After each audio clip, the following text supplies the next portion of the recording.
전능하사 천지를 만드신 하나님 아버지를 내가 믿사오며 그 외아들 우리 주 예수 그리스도를 믿사오니 이는 성령으로 잉태하사 동정녀 마리아에게 나시고 본디오 빌라도에게 고난을 받으사 십자가에 못 박혀 죽으시고 장사한 지 사흘 만에 죽은 자 가운데서 다시 살아나시며 하늘에 오르사 전능하신 하나님 우편에 앉아 계시다가 저리로서 산자와 죽은 자를 심판하러 오시리라.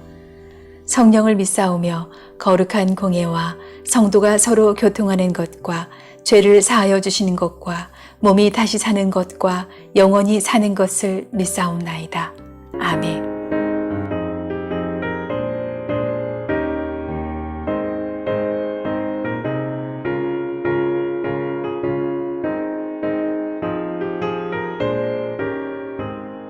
주의 친절한 팔에 안기세 우리 마음이 편안하리니 항상 기쁘고 복이 되겠네 영원하신 팔에 안기세 주의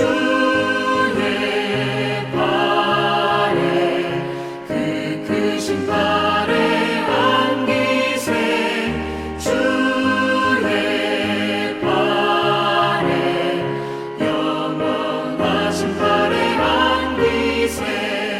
날이 갈수록 주의 사랑이 두루 광명하게 비치고 천성 가는 길 편히 가리니 영원하신 팔에 안기세 주의 팔에 그 크신 팔에 안기세 주의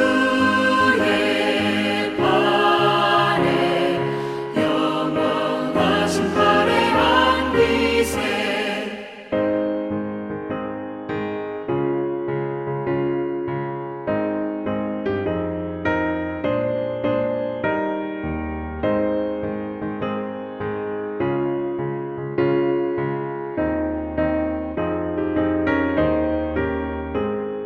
주의 보좌로 나아갈 때에 기뻐 찬미 소리 외치고 겁과 두려움 없어지니 영원하신 팔에 안기세 주의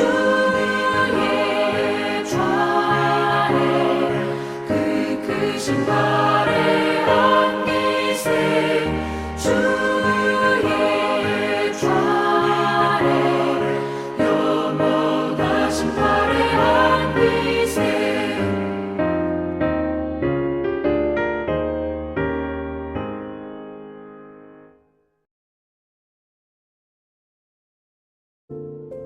사울의 아들 이스보셋은 아브넬이 헤브론에서 죽었다는 소식을 듣고서 그만 맥이 풀리고 말았다. 이스라엘 온 백성도 두려움에 사로잡혔다. 이때 사울의 아들 이스보셋에게는 군 지휘관이 두 사람 있었는데 한 사람의 이름은 바하나요, 또 한 사람의 이름은 레갑이었다. 그들은 부에롯 사람 림몬의 아들로서 베냐민 사람이다. 부에롯 사람도 베냐민 족속으로 역임을 받았는데 일찍이 부에롯 주민이 깃다임으로 도망가서 오늘날까지 거기에 머물러 살고 있기 때문이다. 사울의 아들 요나단에게는 두 다리를 저는 아들이 하나 있었다. 사울과 요나단이 죽었다는 소식이 이스라엘에 전해졌을 때에 그는 겨우 5살이었다. 유모가 그를 업고 도망할 때에 서둘러 도망하다가 그가 떨어져서 발을 절게 되었다. 그의 이름이 무비보셋이다. 부에롯 사람 림몬의 두 아들 레갑과 바하나가 이스보셋이 있는 왕궁으로 갔다. 그들은 한창 더운 대낮에 그곳에 도착하였는데 때마침 이스보셋은 낮잠을 자고 있었다. 그들은 밀을 가지러 온 사람처럼 꾸미고 대궐 안으로 들어가서 그의 배를 찔러서 죽였다. 그런 다음에 레갑과 그의 동생 바하나는 도망하였는데 그들이 대궐로 들어갔을 때에 왕은 침실에서 침대에 누워서 자고 있었다. 그래서 그들은 왕을 죽이고 그의 머리를 잘라낼 수가 있었다. 그들은 그의 머리를 가지고 나와 밤새도록 아라바 길을 걸어서 헤브론으로 갔다. 거기에서 그들은 이스보셋의 머리를 다윗에게로 들고 가서 말하였다. 임금님의 생명을 노리던 원수 사울의 아들 이스보셋의 머리를 여기에 가져왔습니다. 주님께서 높으신 임금님을 도우시려고 오늘에야 사울과 그의 자손에게 벌을 내려서 원수를 갚아주셨습니다. 그러나 다윗은 부에롯 사람 림몬의 아들 레갑과 그의 동생 바하나에게 이와 같이 대답하였다. 온갖 죽을 고비에서 나의 생명을 건져주신 확실히 살아계신 주님을 두고 맹세한다. 전에 사울이 죽었다는 소식을 나에게 전하여 주고 자기는 좋은 소식을 전한 것으로 여긴 자가 있었다. 나는 그를 붙잡아서 시글락에서 죽였다. 이것이 내가 그에게 준 보상이었다. 하물며 흉악한 자들이 자기 집 침상에서 잠자는 어진 사람을 죽였으니 내가 어찌 너희의 살인죄를 벌하지 않을 수가 있겠느냐. 그러므로 나는 이제 너희를 이 땅에서 없애버리겠다. 다윗이 젊은이들에게 명령하니 젊은이들이 그 두 사람을 죽이고 그들의 손과 발을 모조리 잘라낸 다음에 그들의 주검을 헤브론의 연못가에 달아매었다. 그러나 이스보셋의 머리는 가져다가 헤브론에 있는 아브넬의 무덤에 묻었다. 사울 정권의 실권자 아브넬이 죽었습니다. 꼭두각시 왕 사울의 아들 이스보셋은 이 소식을 듣고 큰 두려움에 사로잡혔는데요. 자, 아브넬의 죽음으로 이제 남과 북의 권력의 추가 완전히 다윗에게 기울게 됩니다. 자, 이제 권력의 추가 다윗에게 기울자 이 틈을 노리는 기회주의자, 이 틈을 노리는 반역자가 일어나는데요. 자, 이스보셋의 군대 지휘관 레갑과 바하나 형제죠. 이들이 자신들의 왕 이스보셋을 암살합니다. 자, 이 형제는 베냐민 지파 사람이에요. 사울과 같은 지파 사람이지요. 사울이 왕이었을 때 그 밑에서 부역하면서 군 지휘관의 자리까지 올랐을 것입니다. 그런데 사울의 권력이 무너지자 이제 권력의 추가 확실히 기울자 그들이 가장 먼저 재빨리 사울의 권력을 손절하지요. 더 나아가서 힘 빠진 권력에게 칼을 들이댑니다. 자주 보는 모습이죠, 여러분. 권력이 무너지니까 자, 그 권력이 살아있을 때는 그 앞에서 찍소리도 못하고 충견 노릇을 하던 자들이 권력이 무너지니 마치 경쟁하듯이 서로 잡으려고 달려들고 있습니다. 자, 권력의 무상함입니다. 영원할 것 같지만 정말 하늘에 나는 새도 떨어질 것 같지만 그 권력은 결코 영원하지 않고 권력의 무상함이지요. 자, 김동호 목사님 이야기 제가 종종 하는데요. 목사님 은퇴하시기 전에 이런 말씀을 했습니다. 뷰티풀 랜딩. 아름답게 착륙하고 싶다. 아름답게 은퇴하고 싶다. 이런 말씀을 이제 공공연하게 자주 하셨습니다. 그리고 실제로 본인의 말씀대로 깔끔하게 은퇴를 하셨는데요. 목사님이 개척한 교회임에도 불구하고 이 교회는 이제 원로 목사 제도가 없습니다. 그래서 본인이 개척한 교회와 여러 재단에서 완전히 이제 손을 놓으시고 일체 관여하지 않고 은퇴를 하셨습니다. 무한할 수 없는 게 권력이죠. 그러니까 권력에서 내려오면 잊혀지게 마련입니다. 이 무한하지 못한 권력을 잡으려 하는 것이 어리석음이죠. 나에게 힘이 주어져서 내 직분을 다 했으면 그리고 나면은 조용히 권력의 자리에서 떠나는 것이 지혜이죠. 그것을 계속 붙잡으려 하는 것이 추함입니다. 자, 그래서 이 반역자들은 큰 출세를 기대하며 자신들이 암살한 이스보셋의 머리를 들고 곧장 다윗에게 쫓아갑니다.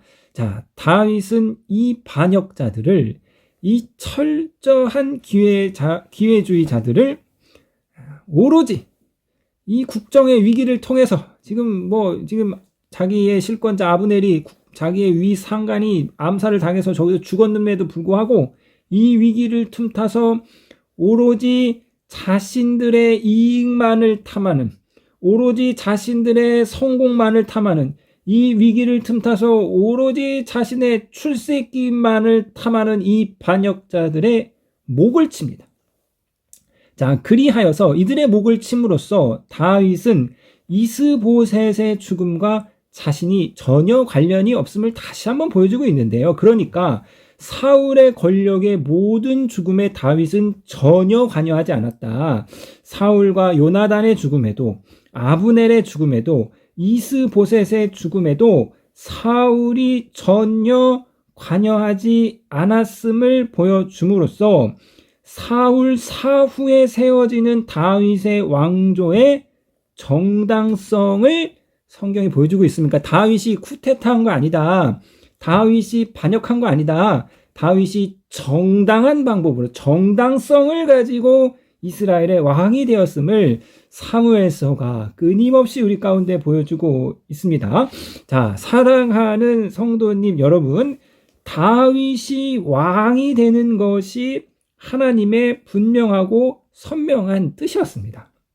자, 다윗이 왕이 되는 것이 하나님의 뜻이니까 이제 수단과 방법을 가리지 않고 정당성은 필요 없고 무조건 어떻게 해서든지 하나님의 뜻대로 다윗을 왕의 자리에 앉혀야 된다. 이게 아닌 거죠.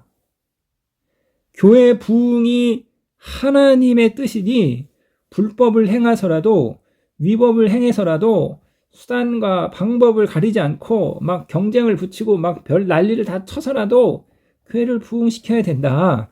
세상법 위에 교회법이 있다라고 하면서 어떻게든 결과를 이루는 것이 결코 하나님의 법과 식이 아닙니다. 저와 여러분이 믿는 하나님은 공의의 하나님이시고 정의의 하나님이시고 질서의 하나님이시고 진리의 하나님이십니다. 하나님이 스스로 자신의 공의와 정의와 질서를 무너뜨리시면서 자신의 뜻을 이루시지는 않습니다. 하나님은 결코 과정을 무시하시는 분이 아닙니다. 하나님께서는 자신의 뜻을 자신의 정당한 방법으로, 정의의 방법으로, 공의의 방법으로 이루어 가시는 거죠.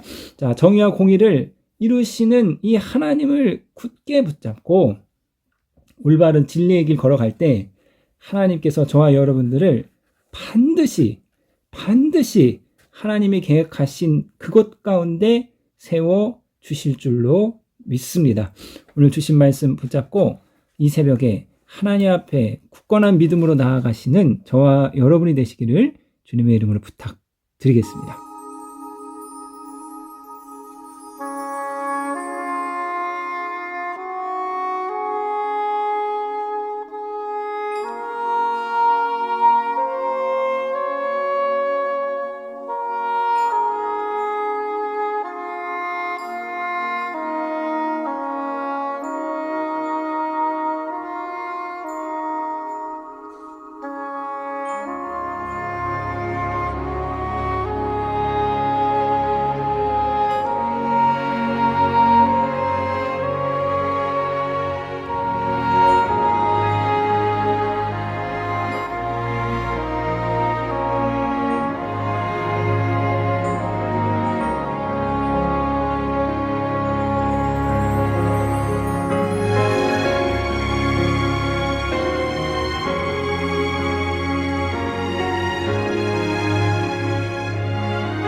하늘에 계신 우리 아버지여, 이름이 거룩히 여김을 받으시오며 나라에 임하옵시며 뜻이 하늘에서 이룬 것 같이 땅에서도 이루어지이다.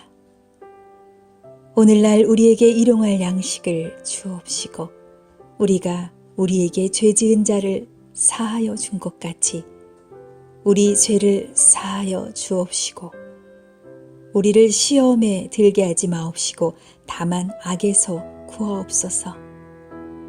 대개 나라와 권세와 영광이 아버지께 영원히 있사옵나이다. 아멘.